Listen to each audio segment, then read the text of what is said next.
Hello welcome back to my YouTube channel. मैं ਤੁਹਾਡਾ शमशेर ਤੇ आई होप कि आप लोग सब लोग ठीक ठाक होंगे। आज जब ये मैं कल वीडियो डालूंगा तो आई होप कि पाकिस्तान और श्रीलंका का मैच हो चुका होगा, पर उसमें पता नहीं क्या वो जीते हैं हारे हैं, वो तो भी बाद में पता चलेगा। लेकिन उससे पहले अभी फिर नसीम शाह की बात कर लें कि वो कैसे एक उनकी रियल स्टोरी में उनको कैसी कैसी मुसीबतों का सामना करना पड़ा, कैसे उनके लाइफ में उन्होंने कैसे स्ट्रगल्स किए, कैसे मतलब कि उन्होंने अपनी लाइफ को लेके कितने वो सीरियस थे, या कितना वो अपनी अम्मी के मतलब मुस्लिम कास्ट में बोलते हैं ना, मम्मी को अम्मी कहते हैं, हम लोग मम्मी बोलते हैं, तो कितने वो मम्मी के क्लोज़ थे या कैसे बिहेव था उनका मम्मी के लिए।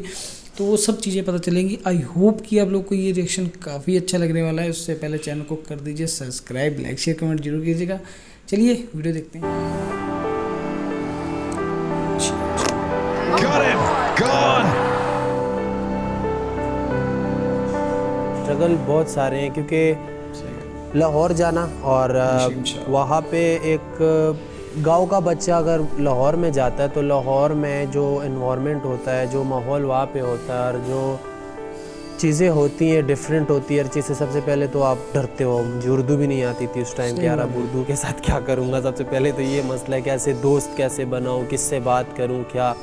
हॉस्टल में होता था और हॉस्टल से मैं जाता था कदाफ़ी स्टेडियम अब्दुल कादिर के अकेडमी में, और मुझे अच्छी तरह याद है कि मैं कभी कभी जब बहुत ज़्यादा थक जाता था कदाफ़ी स्टेडियम का जो मेन गेट है जहाँ पे आप एंटर होते हो, तो वहाँ पे बहुत ज़्यादा गर्मी भी होती थी जब थक जाता था। कदाफ़ी स्टेडियम कहाँ पे, सॉरी मैं प्रोनाउंस नहीं कर पा रहा हूँ पूरा, लेकिन ये मतलब किस लोकेशन के पड़ोस में है, थोड़ा सा कमेंट बॉक्स में बताएगा कोई।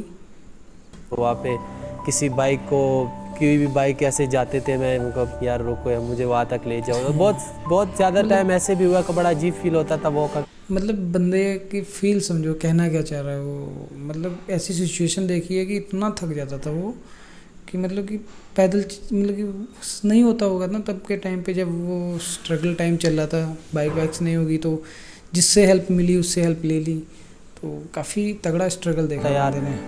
थका हुआ जा रहा हूँ, लेकिन बहुत दफ़ा ऐसे भी हुआ है कि किसी ने बाइक रोक के वहाँ तक जो एकेडमी है उसके बाहर छोड़ दिया।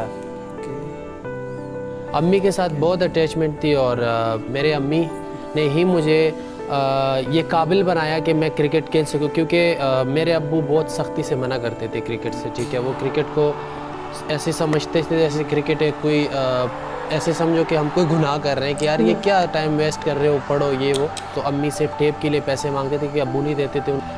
मैं समझता हूँ कि जब मेरा नाम आया, मैं फ़र्स्ट क्लास का मैच खेल रहा था और मेरी अम्मी ने मुझे कॉल की। मुझे अभी भी अच्छी तरह याद है कि मेरी अम्मी ये कह रही थी कि पता नहीं, मुझे नहीं पता कि क्या हुआ है, लेकिन सारे लोग आ रहे हैं गाँव के और मुझे आके मुबारकबाद दे रहे, और मुझे बहुत ज़्यादा खुशी हो रही है। ये उस दिन की बात है जिस दिन नाम आया, तो बड़ी खुशी थी।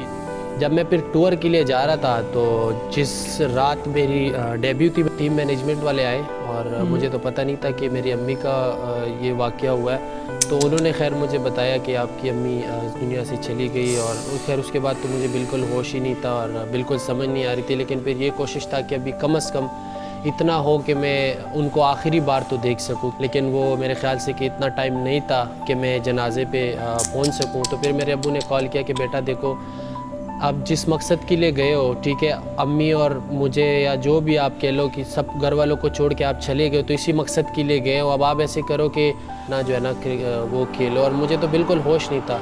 बहरहाल मैं भी ये सोच में आया कि यार अब पूरी ज़िंदगी इसी चीज़ के लिए आया हूँ कि यार अम्मी को छोड़ के और क्रिकेट ही। तो फिर वो मैं मैच खेला।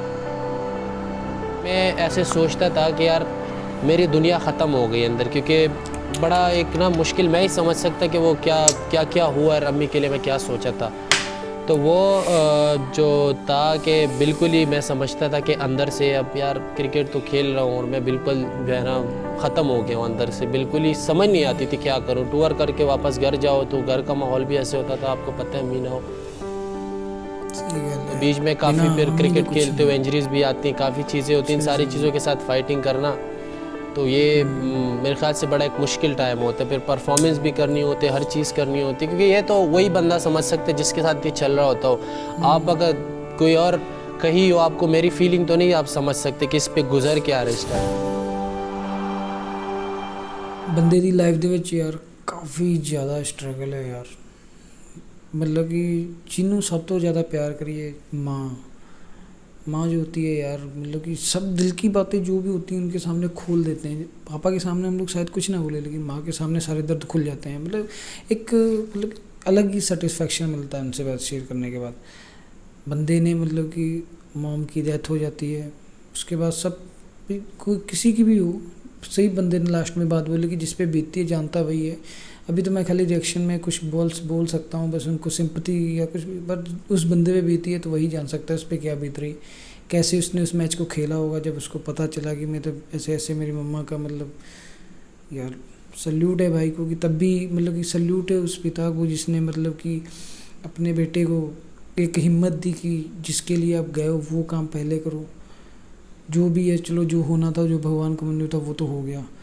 तो काफ़ी मतलब कि स्ट्रगल भी लाइफ में बंदे ने बहुत तगड़ा देखा है ना। उसने एक हिसाब से मैच के लिए अपनी अम्मी को कुर्बान कर दिया एक हिसाब से समझ लीजिए, क्योंकि एट अ टाइम वो उनके इंतकाल पे पहुंच भी नहीं पाया।